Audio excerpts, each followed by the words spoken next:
Okay, are you like me, struggling with managing and juggling everything at the same time? I'm an entrepreneur. I don't have kids, parents, but yet I'm always looking for time. And then whenever I sit with my friend Anita, she does a lot more than I do. She has a family, a career. She also makes time for her relationships and for her personal growth. In fact, she just did an amazing run as well. And she makes it feel so effortless. And I was like, okay, I got to know your secret here. And as we sat down and I asked her the question, she shared with me this idea. What is it that you say yes to and what do you say no to? Being intentional. And is that the shortcut to being at peace and at ease and managing our lives much more enjoyably? Enjoy this week's episode. And if you haven't yet, make sure you follow and subscribe to this podcast and do share it out with anyone who might benefit from these conversations. Multitasking and mom, do we celebrate that enough? What do you think? Yeah, I think as a mom, you definitely have to juggle a lot of things, and you learn that pretty on. The moment you have kids, right? Suddenly you have this extra set of responsibilities, and you don't want to. You want to be able to do well in both roles: the role you have as a partner, as a mother, in your career. And you also want to develop yourself as well and make time for yourself. So you end up trying to make sure you're doing enough in each area. And sometimes you have to flex in one area and sometimes maybe another area suffers a little bit, but then you eventually pick that up as well. I suppose it's a juggling act. See, the thing is, I can't really say anything because I'm not a mom. I'm not married. So I'm like, I have like, not that. But the word responsibility, I think, comes very heavy into this conversations of any conversations where I don't think, I get very annoyed when people say you can't multitask. And then I go, well, a mom tends to multitask. So how can you say we don't multitask? And then for me, when I do multitask, I'm terrible at it. So I wondered from a mom's perspective, how do you do it? How do you navigate those buckets? Yeah, I always think of it's maybe a little bit of an opportunity cost because there's so much you can be doing. And what is the opportunity cost of your time? And I think before kids, I remember watching so much TV. I know I used to binge watch TV so much. Mm-hmm. And now when I think about it, what was the opportunity cost of that time, right? That when you're watching TV, what else could you be doing? And people say there's only so many hours in the day, but actually there is a lot of time if you think about it. Time that I still spend scrolling on the phone, for example. I mean, that's time that you could well spent on something else. So I now think about what do I say yes to and what do I say no to in my life. How do you determine that, though? How do you navigate that? What do you say yes to and what do you say no to? I think having your priorities in life, understanding your priorities in life really helps because very often people ask, oh, you want to do this? You want to do that? And do you say yes to that or not? And you really have to check against your priorities. Like, okay, yes, that sounds like a great thing to do. But at this point, no, I have something better to do that evening or something better to do that day. So I think in a way, I used to be that person who used to say yes to everything. Really? Now I really think twice about whether I say yes or not. So how is there priorities in does it have a certain criteria or is it always just priorities? Do you prioritize just work or just family? Or do you also prioritize yourself in this?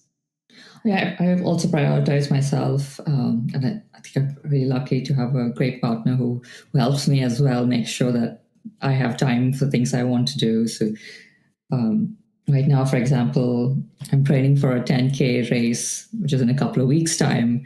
And so my husband George, he lets I need to take some time off to train during the week, and he makes sure that he takes care of things while I do that, which is great. And similarly, if I have to travel for work, for example, I get that support with making sure that I'm away for a week, sometimes for a couple of weeks, and then George makes sure that he handles things, and I think we juggle things well that way. Oh, that's beautiful. Yeah, and I do want to invest in myself constantly, because it's not just for myself, it's for my family, it's for my friends, it's people I work with, and the amount I put in myself ultimately helps them as well. I find it interesting because I know a lot of individuals, like moms. I have met a lot of moms.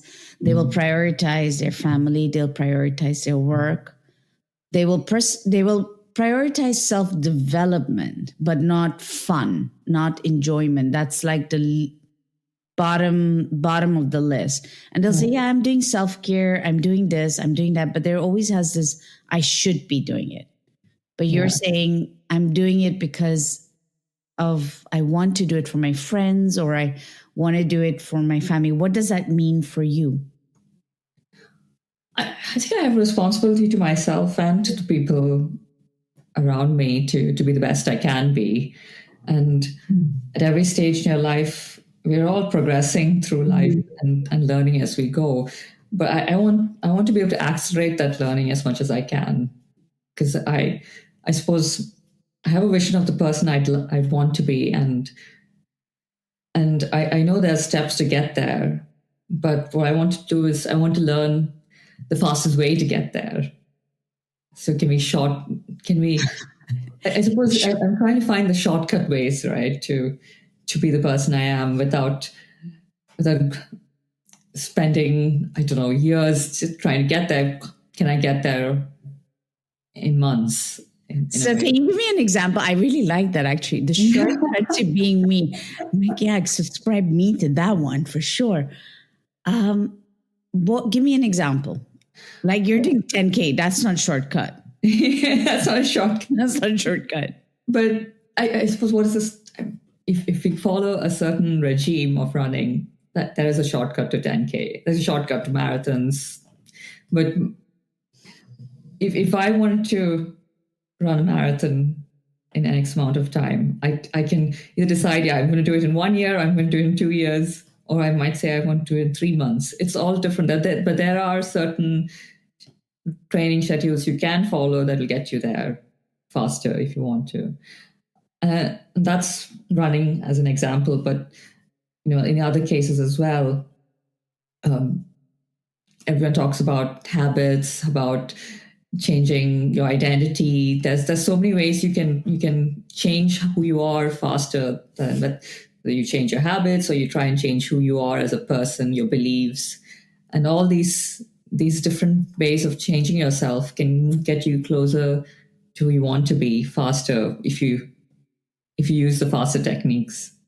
Okay, I need to hear more of this. This is the first time somebody says opportunity cost, and then you can change faster. And everyone feels like change is like this huge mountain that takes long.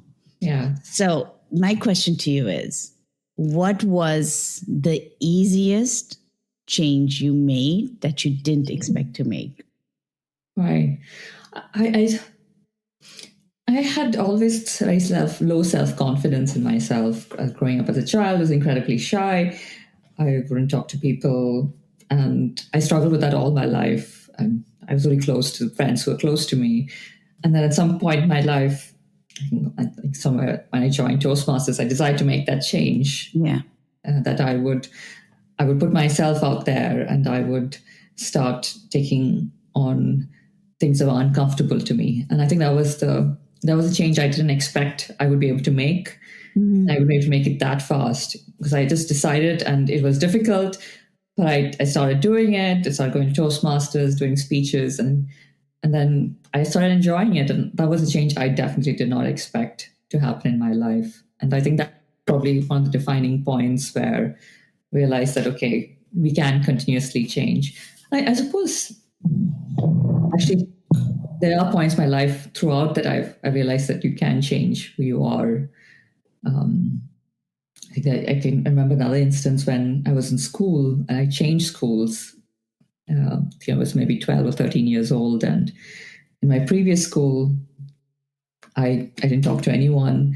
And when I changed schools, I decided, okay, I need to have more friends in my class. And I suddenly changed my personality to boisterous tomboy when I changed schools because it was an opportunity for me to change. So you actually said, okay, I'm going to consciously change the way I dress, the way I want to be. The way I want to be, the way I'm going to just have fun and play around in school, Yeah. and rather than just being a quiet person. So, and then I lost that when I went to work. I got again into my shell. I didn't talk to people. I was in a new country here in the UK, and culture was different. And Yeah, it's a big change. I just said, I'm not talking to anyone. I don't know anyone. I'll just stick to my work, and that's it. Wow. So it seems to be, there's been a lot of change. And then the Toastmasters bit, I think, really helped as well to make that fast change. So that was like one of those ways that you can do it fast. Is there any book or anyone that you found inspired you to want to make shifts like this? Yeah, there's a book, I think, Extraordinary Mind by Vishen Lakiani. Yeah. I haven't read his book. Code of the Extraordinary Mind. If I think that's the name of the book. Okay. I found that incredibly. Yeah, I enjoyed reading that book, and mostly it sort of codified what I'm talking about right now in terms of talking about change, about shifting who you are as a person, and what all you can do, like your limitless potential to be who you are, even though you think that is a completely different, distant possibility, and you can't see yourself. But it talks about that fast change that you can make because your mind is extraordinary, and you can change yourself in an instant if you try hard. Well, it's not easy, obviously, but there are ways you can do that. But it talks about techniques like meditation, about how to change your inner beliefs, and how to, it has constant work on it because it's easy to regress, right, and go back. Yeah, I think it becomes a way of life, right? You're constantly integrating it. But what it got me thinking is asking you about, I know you do a lot of tremendous stuff. But when I think back, you were saying you changed when you were a child, and you probably had dreams or visions of who you want to become. Mm-hmm. And there's this extraordinary mind. Have you reached closer, or are you still en route to that same dream? Or does that dream pivot in the extraordinary mind practice? Yeah. I think absolutely it keeps pivoting and changing, and who I want to be also keeps changing, but I'm still discovering that. And I think I still have a long way to go. But I suppose what I tried to do is, a few years ago, I remember, I was at a certain point in my career and I wanted this promotion and I thought I wouldn't get it and I thought I wasn't ready. So I decided to change the way I thought. Okay. So I spent, I was doing meditations and I was to tell myself, I am that person. So I just pictured myself in the promoted, as I had got the promotion, I was working at this higher senior level and everyone reached out to me like that. I would talk, my day-to-day activities and how I worked would be as though I was at the senior level. And it completely shifted how I approached what I was doing at work, how I was behaving to other people. There were people who actually commented and said, "There's some change in you. What did you do? You're behaving differently." Yeah. And remarkably, I got the promotion in like 4 to 5 months, and after that, I got the promotion as well. My manager put me up, and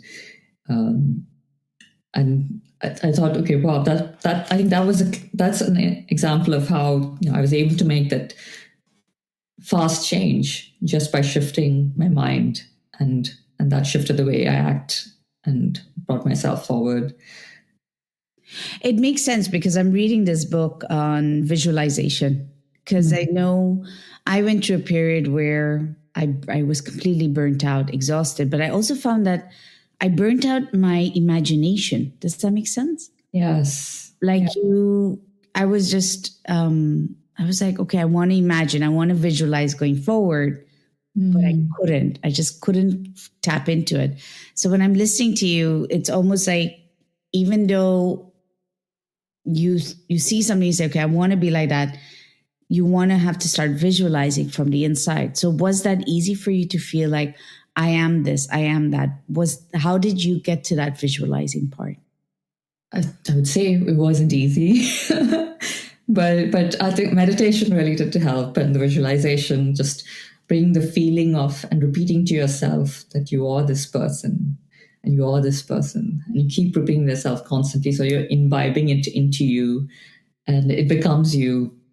And I know it's sometimes you can forget and you go back, but you're constantly reminding yourself again and again till it becomes you. And it takes time sometimes, and sometimes it can be fast. But um, I think, yeah, especially in the morning and in the evenings, I try to do that when I going to sleep. I keep imbibing myself. I'm actually going also learning this new technique. I'm doing this course on lucid dreaming. Lucid dreaming. Lucid dreaming, yes, and it's really interesting. It's like lucid dreaming is when you're dreaming, you realize you are in a dream. In your dream, you realize you're dreaming because you notice something strange, like, Yes. oh, I am dreaming. Okay. And then the next stage is that you're able to then influence your dreams. It's because at that point, if you can influence your dreams, you're able to reach out into your deep subconscious and be able to clear blocks. You're able to open out realities and that you might not be able to. So I'm still trying to do it, but the idea is that okay, then you can tell your subconscious that this is me, this is this person, or we can find out what the blocks are that are preventing you from making that change you want. So you're dreaming. Yes, in your dream. In your dream, and how do you? I'm like curious. How do you? I've never heard this one before. Yeah. So you start off by trying to. So I'm keeping a dream diary right now as a start. So every day in the morning, I spend 10, 15 minutes just as a wake out to try and remember as much as I can of my dreams. And then I note it down immediately on my phone. Once I've got an idea, then I note it down. And then over time, I'm looking at reading what I've written over the weeks to see if there's any patterns. And then you do these meditation techniques as well to say, I will be aware of my dreams. I will be aware. I will be aware. And I will wake up during my dream, in my dream. So you train yourself sort of to get to that point. And then the idea is that you're able to then influence. So you can call out, if you, for example, you're in a nightmare, in something, recurring nightmare, for example, you can tell your nightmare, that's it. I'm going to embrace you and I'm going to take you in, fold you in. So it's sort of integrating some of it's used for trauma. Actually, it's a great tool to use for trauma, and but it can also be used for going forwards. Going forward as well. So I have an example. So this is guy Charlie Morey that he runs the course, but he was saying an example of a person who wanted to stop smoking. What he did was he was going on this lucid dreaming course. But when he started to do lucid dreaming, he was able to go into his dream, and he asked for his brain to come to him, and his brain came in the form of a lady. And he told the lady, like, every time I think of smoking, replace it with another thought. And remarkably, after that, when he woke up, he never touched a cigarette again. And his partner used to still continue smoking and used to send him to buy cigarettes. And he'd always go to the supermarket and he'd always forget to get the cigarettes. Some part of his brain was just blocking it out. Oh, that's interesting. Yeah. I mean, I remember when the way I stopped smoking, because I used to smoke a lot. Yeah. And I started downsizing, smoking. And then I have a friend, he's a monk, and he used to like put this, anything that was like looking like a cigarette box, he'd put in front of him, and he'd be like, and I was like, what do you mean? And then once he says, I'm not asking you to give up, just become friends with the cigarette. Yeah. And I was like, what do you mean? And he says, well, when you smoke it with 100%. So it was like meditating with that cigarette.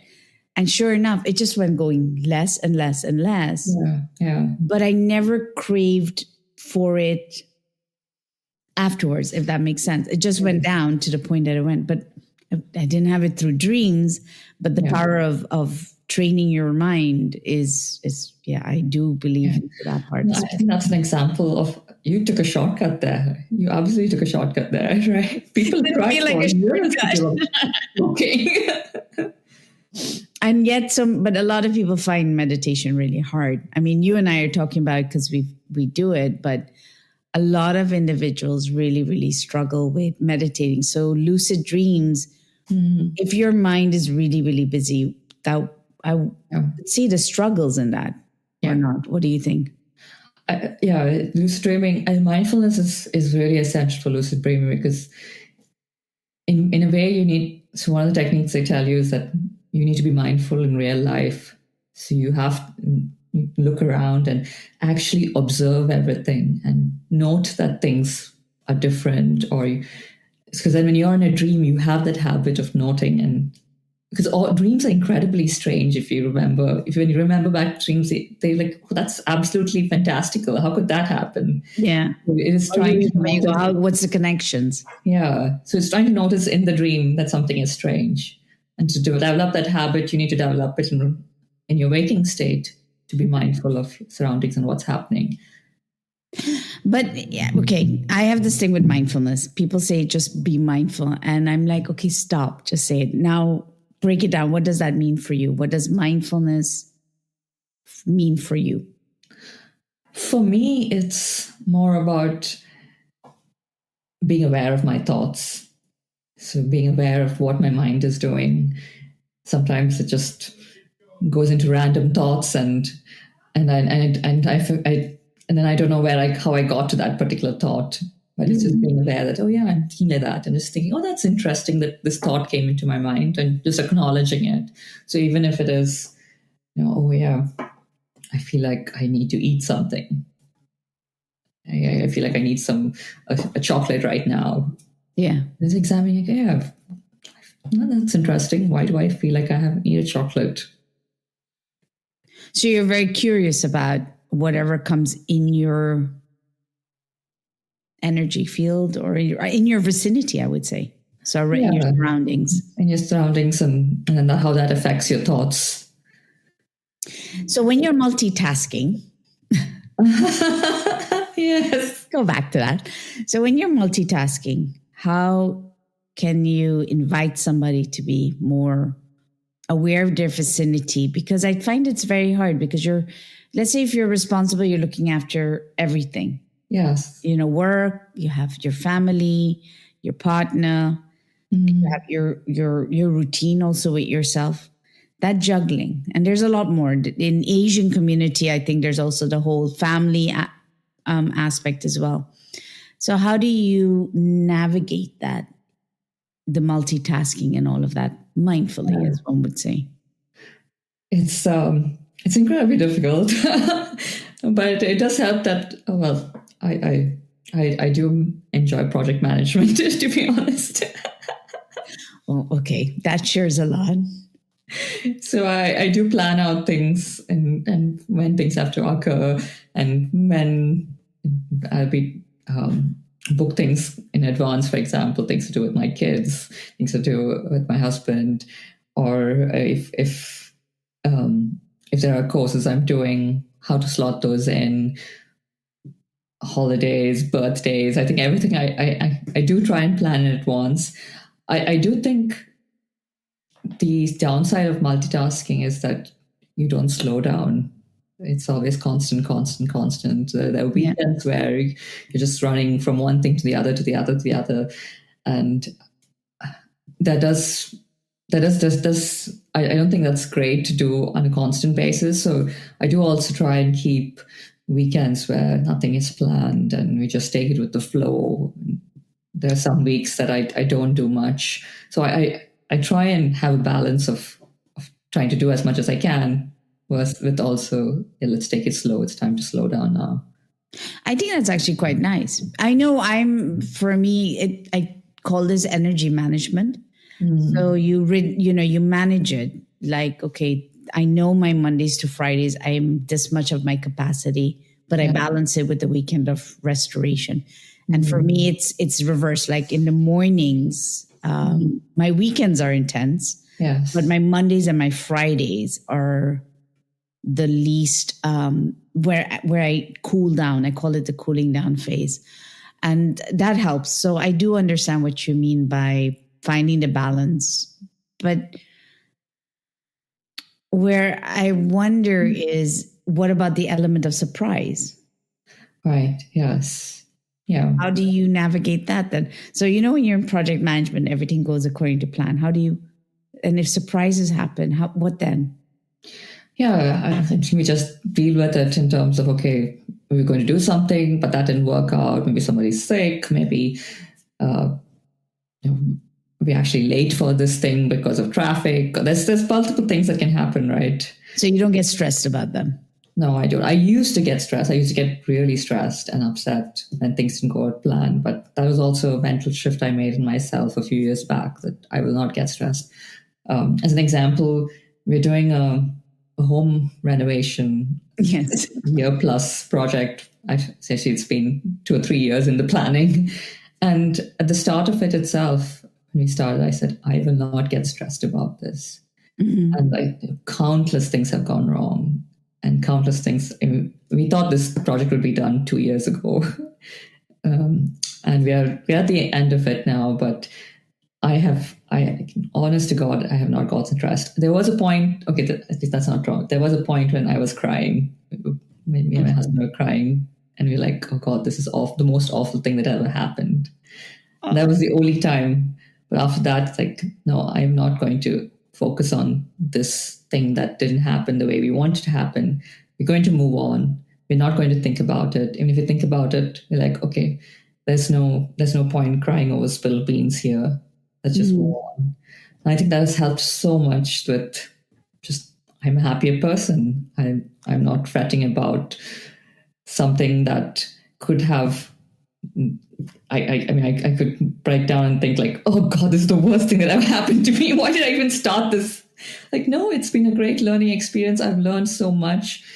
We're going to have a beautiful house at the end of this. We're going to be happy and live in here and just fill myself with positive thoughts. And like, yeah, that's breakthrough. They say breakdowns are breakthroughs. So when people do mindfulness, I've always seen them break down. I always say it's letting go of a habit, or letting go of, there's some form of a death of a habit, or a death of something, a death of an expectation. And you need to have that. Just to go forward. And it's hard. I totally hear you. I've had those moments where I'm like, wow. And I think that is a shortcut, another shortcut as well. But breakdowns are shortcuts if you get through those and get to the other side of it. That's very, very true, actually. Oh, I like that. I never thought I was going to share it. You were going to share that with me, that there are shortcuts, but the shortcuts come with the highs and with the lows. And it also reminds me of in these teachings from these different masters like Krishnamurti, and they did this and Muji, and all their practices, even meditations, they would tell you, no, you're just going to go through it, just go through it. And they would say the the quickest way to finding yourself is going through it. Oh, wow. Rather than going around. And that's the shortest way. So when you're talking, I'm like, was this a reminder for me or, Just go through it. I love it. go through it. That's going to be the motto of the year. Just go through it. Yeah. And so now you're doing the marathon. Sorry, it's a 10K, but yeah. Sorry. Now you're doing 10K. What are the so other than training every day, I assume it's training, there's a lot of training involved. Eating patterns also change? Eating patterns, yes. And I must say that has been, that's still a little bit of a struggle in my life. I mean, I think I've improved a lot. I'm still working on, so I think in my life, I've tried to see all the areas that I'd like to move forward in. So there's obviously your physical body, and nutrition is part of that. There's your spiritual self and how to grow there. There's also the career and how to grow there. Then there's your relationships as a parent, as a partner, with your family, your parents, and then there's the friendship aspect as well, like the social and the community. Yeah. So I think in all these areas, I've tried to identify what's the next step where I'd like to be or where I want to be eventually. Yeah. I like the word you said, growing forward. That's my motto of the year. So you see it, but do you do it every so often or do you once a year? How do you plan that? So a few years ago, actually, at the start of COVID, my husband and I did a joint exercise together. We did something called Life Book, where there's these 12 aspects where we spend a lot of time, we spend hours putting together a joint vision on what we want in each of these areas. Oh, how lovely. And I try to keep that in the back of my mind. But at the same time, so I try to visualize myself as, okay, this is where I want to be or in each of these areas. So as a parent, for example, I obviously want to be able to get to that point where I know what to say in certain occasions, right, with your children when something upsetting happens or something. And there's different ways you can do. If a child is upset, you can react to it in one way, or you can be understanding, or you know exactly what the right thing to say at that point is to make them feel better. And it's not easy. So that's that. So I try to visualize myself as the parent that does that. And similarly with food and nutrition, I visualize myself, I'm the person who eats good, healthy food, has good habits. So I think we've talked about intermittent fasting. So I do intermittent fasting as a regular thing. I'm not attracted to sugar, which I think I still have a long way to go. But, those kind of things, I remind myself that is the person I want to be. It almost makes it much more clearer having this, because then you say, okay, even though you have them, you become friends with your mind. So for me, I'm like, yeah, that makes sense. Yes. But you're also building a relationship with the things that you haven't reached yet. So it's not like you're saying, no, it's a bad thing or a good thing. Because when you have low self-esteem or you have low value, which is what I have for a very long time, that narrative can come back so quickly. So you're saying if you do the visualization, but not judge yourself. So have that power of self-inquiry, you'll approach it differently. Yeah. You absolutely should not be beating yourself about it. That will lead to the low self-esteem, and just so I tell myself that yes, I'm not perfect. I'm some days I'm just going to be doing things that I don't want to be doing. So I might have some bad habits that I might be indulging in, but I'm still growing. That is fine. It's just a process. I'm not there yet, but I'm going to get there. So I have the belief I will get there. Yeah. I do want to shortcut getting there, but if I'm not there yet, I'm not going to beat myself about it. So it's really a nice rhythm you have with yourself. And I think it's important mentioning it because as women, we are very hard on ourselves. I don't know if you've noticed it, but I notice a lot of women. We are very tough on ourselves and on each other as well. It can be. Yeah.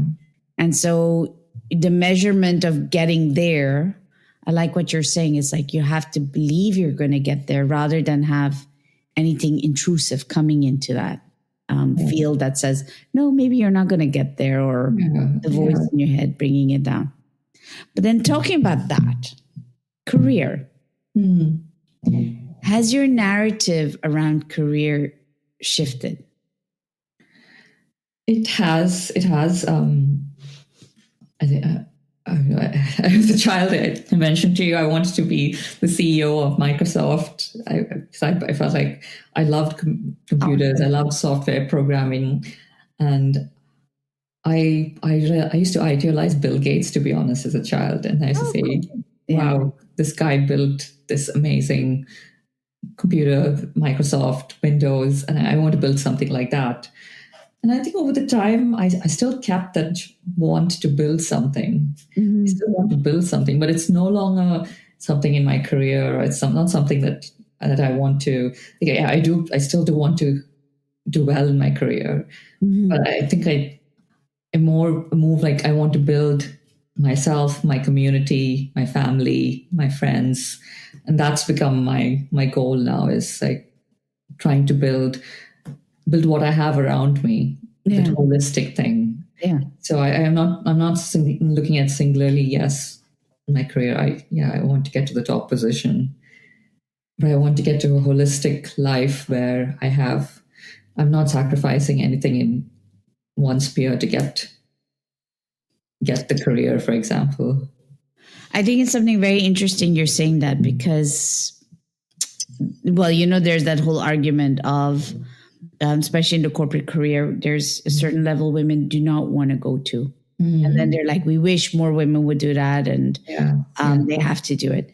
And then there's almost the lack of realization that to some degree, the sentence, can women have it all? Which I did a conversation about that last year. But then I asked myself, what does that really mean? Women have it all. So for your definition, saying letting your dreams change, there's no part of you that regrets letting go of that childhood dream? No, I just don't want it anymore. Okay. I don't feel that I've sacrificed things, because I think I'm really happy where I am. Yeah. And I still think there's a lot more to achieve. So I'm still looking forward to achieving those things. But I think there are more important things to achieve other than in your career and going up the ladder.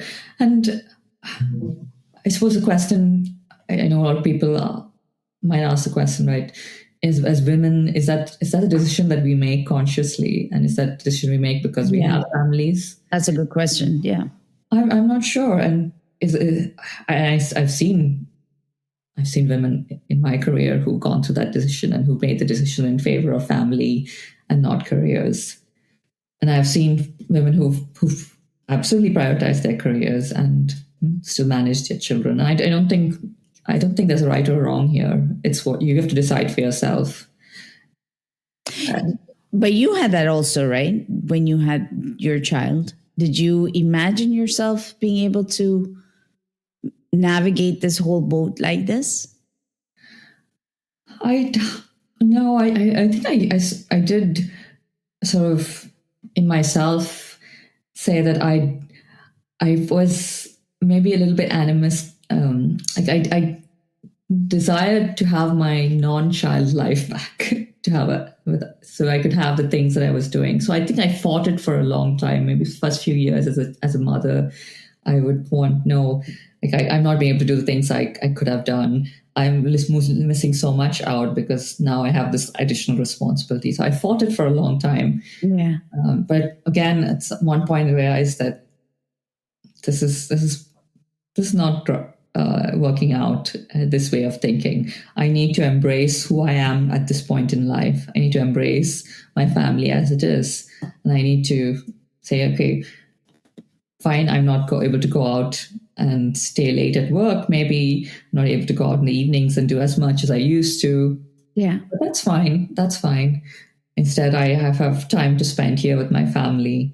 And then I decided, okay, this is an opportunity for me to grow in another aspect of my life. Because I for a long time, I didn't realize what having children does to you.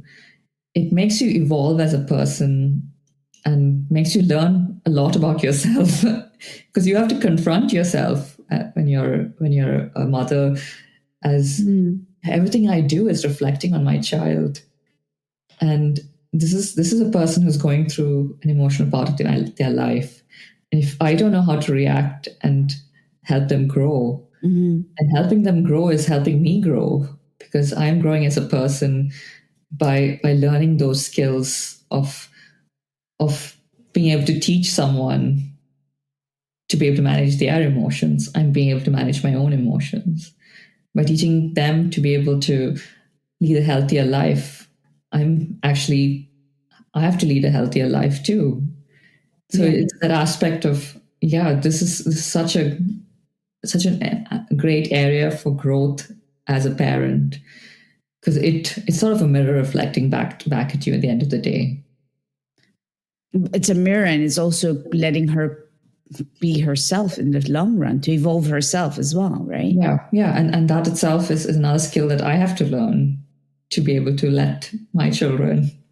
Can't project management that. You cannot project manage this. No, you can't project manage. That's the one thing I did learn. Every parent I speak to. Talking of which, so when it comes to motherhood, one thing a lot of women also, when they are moms and then they go into work, they always diminish the fact that being a mom is like, oh, I can't take this to work. Do those skills also apply? It's like, have you taken skills that you learned from your relationship with your child into work? Is it able to help with teams and stuff like that? Yeah, absolutely. And I feel when I think this is with any relationship, not just with children, but with any relationship where you are so close to someone, your children, your partner, your friend, and when they are at your worst behavior with you because they can afford to be.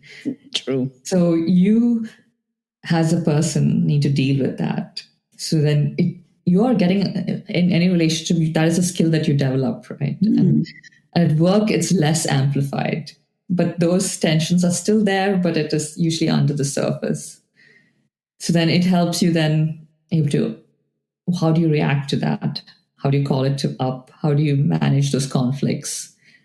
So absolutely, it helps with that conflict resolution. It helps with influence. It helps with negotiation. If you imagine negotiating with a child on TV time. Yeah, that's true. I'm thinking about my friend when she used to negotiate with her children. Yeah. And that's a very base level negotiation there with your child. But it absolutely does reflect onto at work as well. Okay, so what comes first then? Acceptance or mindfulness? That's an interesting question. I don't know, won't they come hand in hand? Because being mindful is when being aware of your thoughts, and then you're accepting them. Yeah, I suppose maybe mindfulness does come first, because you have to be aware of yourself and your thoughts before you're able to accept it.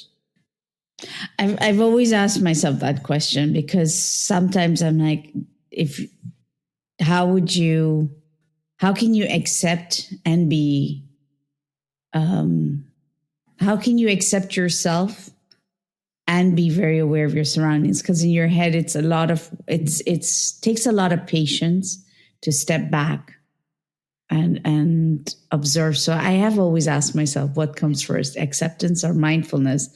And do they both come, like you rightfully said, do they both come together or immerse into one? So as I was listening to your story, as I was listening to your life, and you're telling me about how you task and everything, what I find so beautiful is this level of acceptance you have with yourself, of your highs and your lows. So you're not saying I'm just got this all knocked down. You're very accepting of yourself when the dips happen.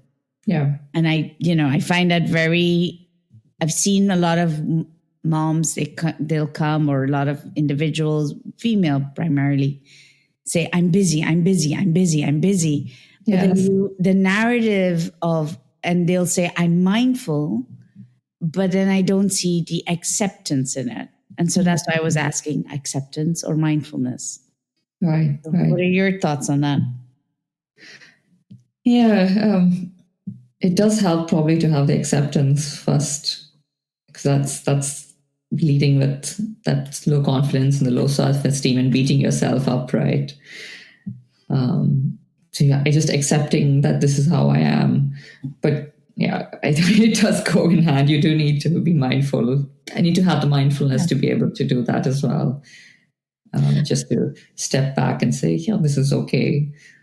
This is where I am. I'm not going to beat myself about it. I'm not going to keep thinking and asking questions, why, and having that negative cycle. So being mindful of those negative cycle of thoughts. Mm-hmm. So you can stop yourself and say, that's okay. It's okay. I know I'm thinking like this right now. It's fine to think like this. Yeah. And just accept it. Even don't beat yourself about thinking like that. And now what I also like about our conversation is that it didn't get into the positive language. You're telling me this is reality. You can make the reality happen. You got to work at it. So it's not like, oh, let's just dismiss it. It's all positive. Yeah. And what fascinates me, and it keeps coming back in my thoughts, is how you changed you said, I went into a new school, I changed my image, and I moved forward. Even at that age, you already kind of knew you could change if you wanted to. Yeah. And was that because of upbringing, or was that something just you always felt? I think I've always felt. I discovered this very early in childhood because I was an awful child. I threw tantrums all the time. I was so spoiled. I used to be carried everywhere, given exactly what I wanted to eat. And if I didn't get my way, I'd throw tantrums. Every family gathering, I would throw a tantrum. And I would cry because my cousins didn't play with me the way I wanted them to play. And I would hide under the table crying, and they would just leave me. And I remember one occasion where I was doing that, and my mom was coming to help me and get me out of there. And I heard my aunt telling her, just leave her, just let her be there, and she'll be fine. And I sat there the entire evening thinking to myself, no one is coming to me. And there's no point being there under the stable. It is up to me to change, to get out and do something. Yeah. And I don't want to be like this anymore. I stopped having tantrums after that. Interesting. I said, oh, I'm going to be the nicest child, most patient child ever. And it completely changed, flipped me. I remember that as a defining moment, told me that, yes, I can change if I want to. I can make a decision to change the person I am and be the person I am. And I think I always remember that, and I tried to do that at other points in my life. I think it's the breakdown moment, right, that you have in your life. You say, yeah, this is not the life I want to have. And then you decide to make that change. It's amazing that you remember so young, that you remember that defining moment. I guess my parents must have been happy that it happened. Horrible. It was your birthday. But it gives me like hope, right? Anyone can change, any child, any person can change. But ultimately it is up to them to make that decision. So if you had one message, because I wanted to celebrate you because our friendship has been for quite a few years. Yeah, I always admire your dedication. And when your sister-in-law mentioned to me about your multitasking, I was like, yeah, that's really that's Anita. It was just like, yeah, that's true. So, and I admire your calmness with it and how you approach it. So if you had one message for every woman out there to just celebrate their lives more, What Yeah. would be that message that you would say, do this and it'll make all the difference? Just believe in yourself and believe in where you are right now, and believe that where you want to be, so that you will be there, that you will get to where you want to be. But life is a journey. Just enjoy that journey to get you there. And I'm going to leave it on that one. Thank you for joining. Thank you for saying yes. That was my highlight when I asked you. I was like, Anita said yes. I really enjoyed this. Thank you, Kirti. Thank you. Well, so what do you say yes to? And what do you say no to? Between the time of the interview to where the date of publishing is, I spent a lot of time reflecting on this. What do you say yes to? And what do you say no to? And I found myself doing a lot of editing in my life that I was gaining more and more free time. And now I'm applying to what she did with her husband, which is intentional planning. And that is a very interesting take on where my life is going now. And if you haven't yet, do follow my newsletter because I'm going to be sharing more about that. And let me know, what are your thoughts? What do you say yes to? What did you say no to? What was it in this podcast that made you think differently in the way you are managing your work-life blend? Have a good one. Until the next one, take care.